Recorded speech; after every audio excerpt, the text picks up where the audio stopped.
Bien, regardez ça les amis. W comme Will. Non, pas Will Turner. C'est un morton de William Turner.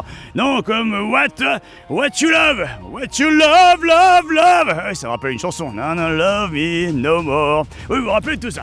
Yo, salut mon ami. Bonjour Johnny. Comment tu vas ma chérie? Super, et toi? Bah plutôt bien. Regarde, je suis avec un ami tout mignon. T'en veux? Non, ça va aller, garde ça pour toi. Oui. Dis-moi mon ami, je sens que tu as une question qui te propose les lèvres à me dire dans Oui, mon j'ai oreille. quelques questions à te poser. Dis-moi tout. Raconte-nous, comment a commencé toute cette histoire, incroyable aventure?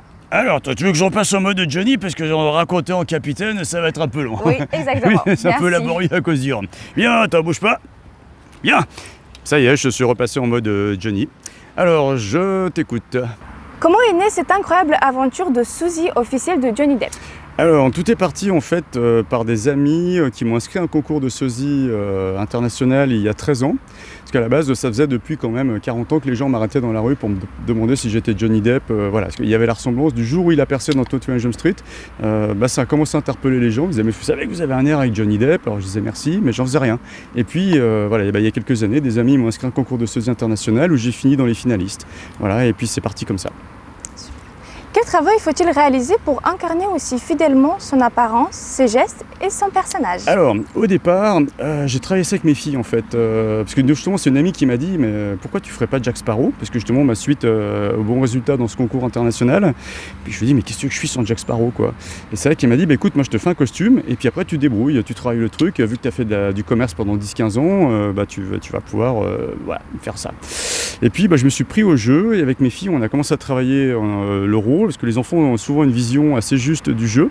Donc on a travaillé ça, on a regardé les films. Alors mes filles, elles étaient, ah papa non c'est plus comme ça. Et même pour la voix, le côté très randonnant comme ça, ça c'est ma fille aînée qui l'avait trouvé également.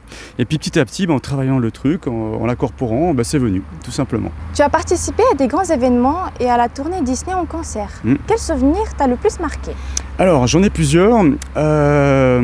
Après justement, différent entre la tournée avec Disney en concert, mais après ce qui m'a beaucoup marqué, c'était le concert des 100 ans à la Défense Arena, parce que c'était une scène énorme, 60 mètres de scène, la plus grosse scène d'Europe, avec 450 personnes sur scène. Donc là, je suis arrivé, je dis waouh, ah oui quand même, des grandes flammes, etc. Enfin, il y avait Patrick Fiori, il y avait Kenji Girac, il y avait du beau monde. Et puis je me suis retrouvé comme ça à travailler avec tous ces gens-là. C'était impressionnant. Et ensuite, après, on m'a monté dans les loges en haut pendant l'entracte, et là, il y avait un des grands patrons de Disney qui venait de Los Angeles et le directeur de Netflix. Voilà, rien que ça. Alors avec qui on était faire des photos.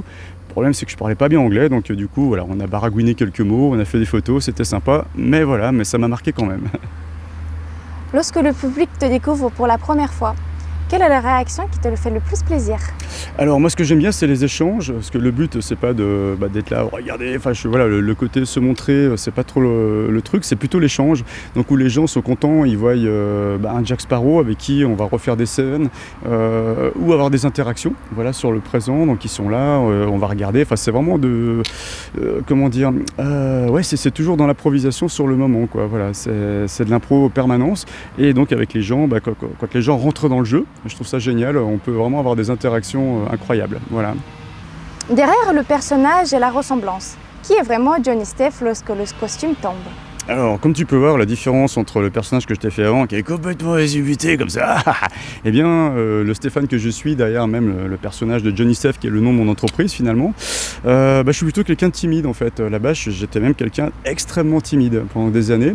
Alors, toujours très excentrique au niveau du look, comme Johnny Depp, même génération, qui a baigné dans le métal, le punk, toutes ces choses-là, très rock'n'roll. Donc, j'ai toujours été très maquillé depuis l'adolescence, avec des boucles d'oreilles, des bijoux, etc. Donc, un petit peu un look de pirate sans savoir. Mais quand même assez timide pour bien geeker dans sa chambre, faire beaucoup de dessins, des choses comme ça. J'étais plutôt quelqu'un de réservé, mais comme toujours avec une certaine folie quand même. Quand j'étais avec des amis, il y avait toujours une certaine folie qui éclatait. Toujours très créatif dans la connerie, quoi, quelque part. Est-ce que ça t'est déjà arrivé que cette ressemblance prenne trop de place dans ta vie personnelle, au point qu'on oublie parfois l'homme derrière le personnage? Alors non, parce que je fais bien la part des choses entre Jack qui est vraiment le travail, en fait je mets un costume et je joue un personnage, j'interprète un personnage, donc rien à voir avec moi. Après voilà, c'est un look, j'ai toujours c'est une coïncidence génétique, la ressemblance avec Johnny Depp, que maintenant je travaille parce que c'est mon métier, mais le look comme ça, je veux dire, ça a toujours été, j'ai toujours été comme je disais avec des colliers, des bracelets, finalement comme lui, parce qu'on est de la même génération, avec les mêmes éléments de référence. Après la seule petite chose à un moment donné aussi qui était un peu plus embêtante, c'était mes filles ont été un petit peu gênées.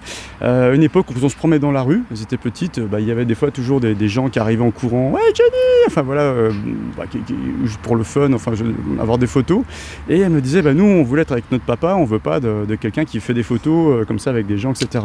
Je me disais oui mais bon ça fait partie du travail, enfin, à un moment donné je peux pas leur dire non les gars je suis en mode papa, en plus c'était pas tout le temps, etc. Ça durait pas très longtemps, les gens étaient plutôt respectueux, mais c'est vrai que petites elles avaient du mal un petit peu à voilà.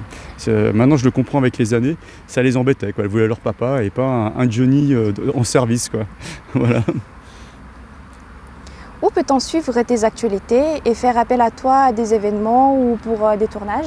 Alors j'ai un site internet, si on va sur Google, voilà un site principal comme ça qu'on peut joindre.